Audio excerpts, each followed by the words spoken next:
আসসালামু আলাইকুম রহমতুল্লাহ। অনেকেই বলাবলি করতেছেন যে আমির জামাত ডক্টর শফিকুর রহমান যে বক্তব্যটি দিয়েছে যে রোজার আগে নির্বাচন যাচ্ছে বাংলাদেশ জামাত ইসলামী, এই বক্তব্য দেওয়ার পরেই অনেকে লিখতেছেন আপনাদের নিবন্ধনের কোনো খবর নাই, প্রতীকের কোনো খবর নাই, এটিএম আজহারুল ইসলামকে মুক্তি দিতে পারলেন না, আজকে 8-9 মাস হয়ে গেল, কিছুই করতে পারলেন না, আর বলতেছেন যে রোজার আগে আপনারা নির্বাচন চান।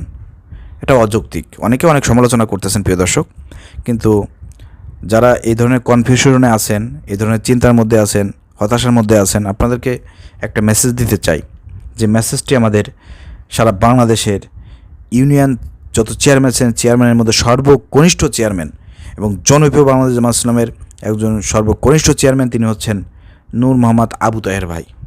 আপনারা ভালো করেই চেনেন তাকে। তিনি কিন্তু আর চেয়ারম্যানগিরি করবেন না। তিনি কিন্তু বলেছিলেন যে আমি এই একবারই চেয়ারম্যানগিরি করব, নেক্সট ইয়ার আমি এই চেয়ারম্যানে দাঁড়াবো না। ঠিকই কিন্তু তিনি তার কথা রাখতেছেন, এবং রিসেন্টলি আপনারা জানেন বাংলাদেশ জামাত ইসলামী থেকে তাকে নমিনি দেওয়া হয়েছে তার আসনে, সেখানে সেই বগুড়ায় দুপচাচিয়া তার আসনে, সেখানে এই নূর মোহাম্মদ আবু তাহের ভাইকে জামাত ইসলামের পক্ষ থেকে এমপি ক্যান্ডিডেট করা হয়েছে। আলহামদুলিল্লাহ। সেই নূর মোহাম্মদ ভাই, যারা ওইসব লোকদেরকে মেসেজ দিয়েছেন, যারা আপনারা বলতেছেন যে নিবন্ধনের খবর নাই, প্রতীকের খবর নাই, এটিএম আজহারুলের মুক্তির কোনো খবর নাই, তাদের জন্য তিনি আর একটা মেসেজ আছে। মেসেজটা কি আপনারা একটু শোনেন আমার কথাগুলো। নূর মোহাম্মদ আবু তাহের ভাই যেটা লিখেছেন, জামাতের নিবন্ধন, প্রতীক এবং আজহার ভাইয়ের মুক্তি নিয়ে জামাত নেতাকর্মীদের কনসার্ন। খোদ জামাতের নেতাকর্মীরাই ক্ষুব্ধ এবং নিজেদের পরিসরে আলাপ জারি রেখেছে, ওপেনলি মতামত প্রকাশ করছে। তবে জামাতকে যারা হিসাবের খাতায় রাখতে চাইছেন না, এসব ইস্যুতে তাদের কনসার্ন দেখে ভালো লাগছে। তাদের বক্তব্য, নিবন্ধন, প্রতীক আর আজহার ভাইয়ের মুক্তির আগে নির্বাচন নিয়ে কেন আলাপ করছে জামাত? তাদের প্রশ্ন এটা, নির্বাচন নিয়ে কেন আলাপ করা যাবে না, মানে বাংলাদেশে নির্বাচন নিয়ে জামাতের বক্তব্য দেওয়ার আগে নিবন্ধন ও প্রতীক আগে ফিরে পেতে হবে। এরা হচ্ছে তাদের বক্তব্য। যারা জামাতকে নিয়ে সমালোচনা করতেছে, তাদের কথা হলো যে জামাত কেন এটা নিয়ে আলোচনা করবে?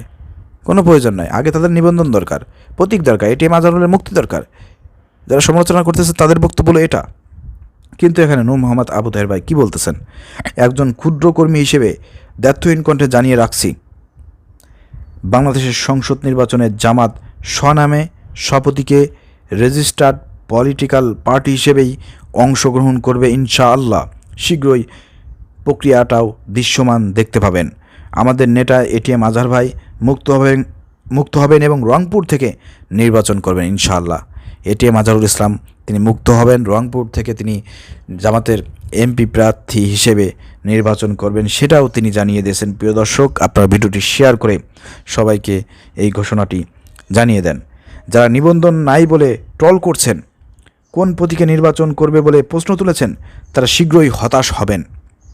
কড়া বার্তা, নিবন্ধন, প্রতিকার, আজহার ভাইয়ের মুক্তি ছাড়া জামাত কোনো নির্বাচনে অংশগ্রহণ করবে না। এ ব্যাপারে জামাতের পরিষ্কার বার্তা সংশ্লিষ্টদের কাছে পৌঁছে দেওয়া হয়েছে। জামাত রাজপথের দল, প্রয়োজন আবার রাজপথেই ফিরে যাবে। বাংলাদেশের দ্বিতীয় ভার্সন এগিয়ে নিতে জামাত নির্বাচনের প্রস্তুতি নিচ্ছে সর্বাত্মকভাবে, কিন্তু কোনো সেটেলড নির্বাচনে জামাত অংশ নেবে না।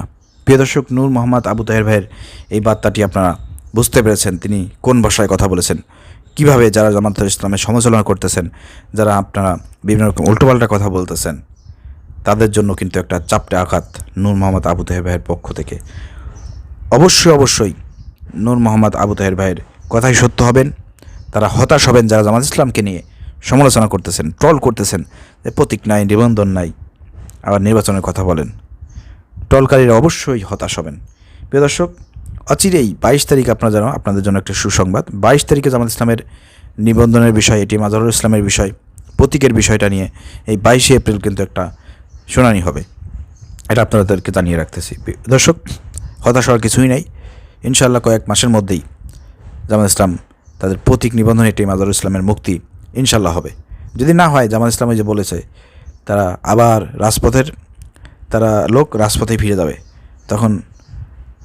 তখন দেখা যাবে, তখন আমরা দেখব। ঠিক আছে, ভিডিও শেয়ার করে দেন। আসসালামু আলাইকুম রহমতুল্লাহ।